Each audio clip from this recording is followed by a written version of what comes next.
Jeremiah പ്രവാചകന്റെ പുസ്തകത്തിൽ നിന്നുള്ള വായന 35-ാം അധ്യായം 1 മുതൽ 19 വരെയുള്ള തിരുവചനങ്ങൾ. റെക്കാബ്യരുടെ മാതൃക.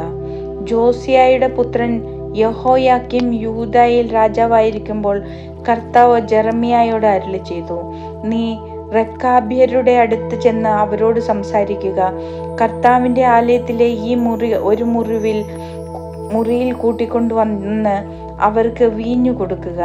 അങ്ങനെ ഹബസീനിയായുടെ മകനായ ജെറമ്യായുടെ മകൻ യാസാനിയായെയും അവന്റെ സഹോദരന്മാരെയും പുത്രന്മാരെയും റെക്കാബ്യരുടെ കുടുംബം മുഴുവനെയും ഞാൻ കൂട്ടിക്കൊണ്ടുവന്നു.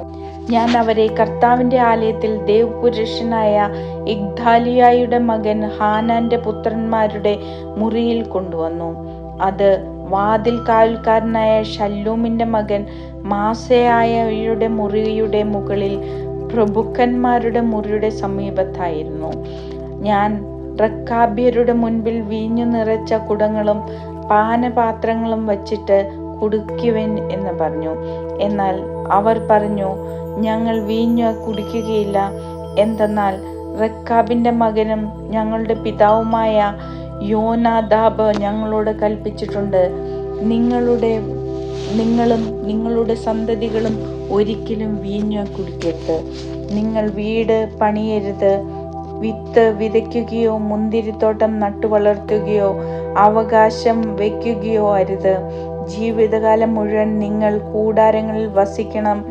അങ്ങനെ ചെയ്താൽ നിങ്ങൾ വിദേശികളെ പോലെ പാർക്കുന്ന നാട്ടിൽ ദീർഘനാൾ നിങ്ങൾക്ക് വസിക്കാൻ കഴിയും. റെക്കാബിന്റെ പുത്രനും ഞങ്ങളുടെ പിതാവുമായ യോനാദാബ് നൽകിയ കൽപ്പന ഞങ്ങൾ ലംഘിച്ചിട്ടില്ല. ഞങ്ങളും ഞങ്ങളുടെ ഭാര്യമാരും പുത്രന്മാരും പുത്രികളും ജീവിതത്തിൽ ഒരിക്കലും വീഞ്ഞ് കുടിക്കുകയില്ല. വസിക്കാൻ ഞങ്ങൾക്ക് വീട് പണിയുകയില്ല.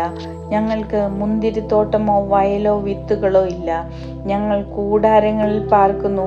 ഞങ്ങളുടെ പിതാവ് യോനാദാബ് കൽപ്പിച്ച എല്ലാ കാര്യങ്ങളും ഞങ്ങൾ അനുവർത്തിക്കുന്നു. എന്നാൽ ബാബിലോൺ രാജാവായ നബൂഖദ്നേസർ ദേശം ആക്രമിച്ചപ്പോൾ കൽദായരുടെയും സിറിയക്കാരുടെയും സൈന്യത്തെ ഭയന്ന് ജെറുസലേമിലേക്ക് വരാൻ ഞങ്ങൾ തീരുമാനിച്ചു. അങ്ങനെയാണ് ഞങ്ങൾ ഇവിടെ എത്തിയത്. അപ്പോൾ ജെറമ്യായ്ക്ക് കർത്താവിന്റെ അരുളപ്പാടുണ്ടായി. ഇസ്രായേലിന്റെ ദൈവമായ സൈന്യങ്ങളുടെ കർത്താവ് അരുളി ചെയ്യുന്നു, നീ പോയി യൂദായിലെ ജനങ്ങളോടും ജെറുസലേം നിവാസികളോടും പറയുക, നിങ്ങൾ എൻ്റെ വാക്ക് അനുസരിക്കാൻ കൂട്ടാക്കുകയില്ലേ എന്ന് കർത്താവ് ചോദിക്കുന്നു. വീഞ്ഞ് കുടിക്കരുതെന്ന് റെക്കാബിന്റെ പുത്രനായ യോനാദാബ് നൽകിയ കൽപ്പന അവന്റെ മക്കൾ അനുസരിക്കുന്നു. ഇന്നുവരെ അവർ വീഞ്ഞു കുടിക്കാതെ പിതാവിന്റെ ആജ്ഞ അനുസരിച്ച് ഞാൻ നിരന്തരം ആജ്ഞാപിച്ചിട്ടും നിങ്ങൾ എന്നെ അനുസരിക്കുന്നില്ല. എൻ്റെ ദാസന്മാരായ പ്രവാചകന്മാരെ തുടർച്ചയായി ഞാൻ നിങ്ങളുടെ അടുക്കലേക്ക് അയച്ചു. ദുർമാർഗങ്ങൾ വിട്ടുമാറി നിങ്ങൾ ഓരോരുത്തരും തങ്ങളുടെ പ്രവൃത്തികൾ തിരുത്തുവിൻ. അന്യദേവന്മാരെ ആരാധിക്കാൻ അവരുടെ പിറകെ പോകരുത്. നിങ്ങൾക്കും നിങ്ങളുടെ പിതാക്കന്മാർക്കും ഞാൻ നൽകിയ ദേശത്ത് അപ്പോൾ നിങ്ങൾ വസിക്കും എന്ന് അവരിലൂടെ ഞാൻ പറഞ്ഞു. എന്നാൽ നിങ്ങൾ ചെവിക്കൊണ്ടില്ല. റെക്കാബിന്റെ പുത്രനായ യോനാദാബിന്റെ മക്കൾ തങ്ങളുടെ പിതാവിന്റെ കൽപ്പന അനുസരിച്ച്, എന്നാൽ ഈ ജനം എന്നെ അനുസരിച്ചില്ല.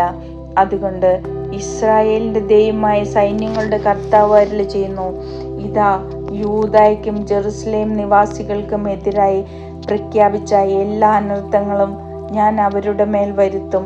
എന്തെന്നാൽ ഞാൻ അവരോട് സംസാരിച്ചു, അവർ ശ്രവിച്ചില്ല. എന്നാൽ ഞാൻ അവരെ വിളിച്ചു, അവർ വിളി കേട്ടില്ല. ജെറമ്യ റെക്കാബ്യരോട് പറഞ്ഞു, കർത്താവ് അരുളി ചെയ്യുന്നു, നിങ്ങൾ നിങ്ങളുടെ പിതാവായ യോനാദാബിന്റെ കൽപ്പന അനുസരിക്കുകയും നിയമങ്ങൾ അനുഷ്ഠിക്കുകയും ചെയ്തു. അവൻ ആജ്ഞാപിച്ചതെല്ലാം നിങ്ങൾ പ്രവർത്തിച്ചു. ആകയാൽ ഇസ്രായേലിന്റെ ദൈവമായ സൈന്യങ്ങളുടെ കർത്താവ് അരുളി ചെയ്യുന്നു, എൻ്റെ സന്നിധിയിൽ ശുശ്രൂഷ ചെയ്യാൻ റെക്കാബിന്റെ മകൻ യോനാദാബിന് ആൺസന്തതി അറ്റുപോവുകയില്ല.